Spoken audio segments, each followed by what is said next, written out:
జయ గురుదత్త. దత్తాత్రేయ అనే గురునామం భిన్నత్వంలో ఏకత్వాన్ని సూచిస్తుంది. విభిన్న వర్గాల ప్రజలను కలుపుతుంది మరియు భేదాలను సంశ్లేషణ చేస్తుంది. ఒక ముఖ్యమైన విషయము దత్తభక్తులకు తెలియజేస్తున్నాము. అదేమిటంటే త్రిశరో భైరవుడు భగవాన్ భైరవుని రూపాలలో ఒకటి.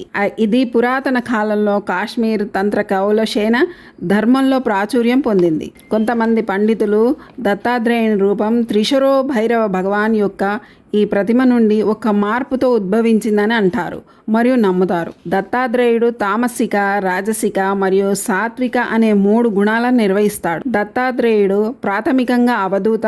అవధూత అంటే నియమాలకు మరియు ధర్మాలకు మించిపోయినాడు. దత్తాత్రేయుడు యోగీశ్వరుడు. భక్తుల భక్తికి వేగంగా స్పందిస్తాడు. ఉపనిషత్తులు, పురాణాలు మరియు గురు అవతారాలు శ్రీ గురుదత్త నామ స్మరణ పఠించడానికి భక్తులకు మార్గనిర్దేశకం చేస్తున్నాయి.